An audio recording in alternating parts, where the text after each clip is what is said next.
আছে ওটা খুব শান্তিপূর্ণভাবে কমপ্লিট হয়েছে। এখন গভর্নমেন্টের নির্দেশ আছে যেভাবে ইলেকশন শান্তিপূর্ণভাবে কমপ্লিট হয়েছে ওইভাবে যেটা পোস্টপোল ফেস যেটা আছে ওটাও শান্তিপূর্ণভাবে থাকতে হবে। এই জন্য যে নির্দেশ যেটা ইসিএ থেকে দেওয়া হয়েছে, zero tolerance towards any violence, मतलब ভায়োলেন্স নিয়ে কোনো টলারেন্স করা যাবে না, স্ট্রিক্ট অ্যাকশন নেওয়া হবে যারা যারা ভায়োলেন্সে ইনভলভ করছে।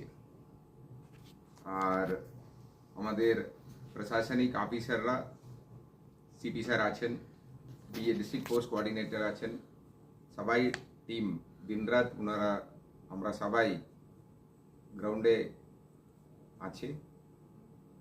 সো এটা এই মেসেজটা আমরা সকলকে দিতে চাইছি, শান্তিটা মেনটেন করুন, শান্তিকে বজায় রাখুন, কোনো ভায়োলেন্সে এঙ্গেজ করবেন না, এঙ্গেজ করলে স্ট্রিক্ট অ্যাকশন নেওয়া হবে। আশা করি পোল ফেসে যেভাবে যেটা পিস মেনটেন করা হলো ওই পিসকে শান্তিকে মেনটেন করতে হবে। এই মেসেজটা আপনাদের মাধ্যমে সকলকে আমরা দিতে চাইছি।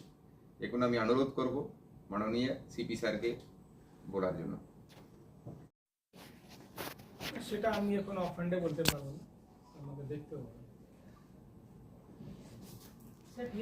স্যার আপনার পঞ্চায়েত অফিসেও কিছু কিছু ক্ষেত্রে অপ্রীতিকর ঘটনা ঘটেছে সালানপুর ব্লকে, তো স্যার ওই পঞ্চায়েত সরকারি অফিসগুলোতে যে অ্যাটাক সেটা নিয়ে আপনারা পৃথকভাবে কোনো মামলা মানে অভিযোগ করছেন স্যার? দেখুন এখন সিপি স্যার তো বলে দিলেন, কোনো গভর্নমেন্ট অফিস হোক অথবা কোনো রিলিজিয়াস স্ট্রাকচার হোক, কোনো কিছুতে ভায়োলেন্স অথবা যেটা ইলিগাল কাজ বলুন অথবা ওখানে ডিস্টার্ব করার বলুন, এটা করা যাবে না। এটা আমরা অলরেডি বিডিওদেরকে ইনস্ট্রাকশন দিয়েছি, যেখানে যেখানে আমাদের গভর্নমেন্ট অফিস আছে ওটা গভর্নমেন্ট রেকর্ডস আছে ওটা প্রপারলি মেনটেন করতে হবে। অলরেডি আমি লোকাল বিডিও সাহেবদেরকে ইনস্ট্রাকশন দেওয়া আছে। এটা বিষয়ে কোনো মাইকিং বা এসব কিছু করা হচ্ছে নাকি? আমরা এই মেসেজটাই আপনাদের মাধ্যমে আমরা সকলকে দিতে চাইছি। এই মেসেজটা আমাদের লোকাল স্থানীয় প্রশাসনকে তো জানানো আছে, আর আপনারা এই মেসেজটা সকলের কাছে পৌঁছে দেবেন। থ্যাংক ইউ, ধন্যবাদ।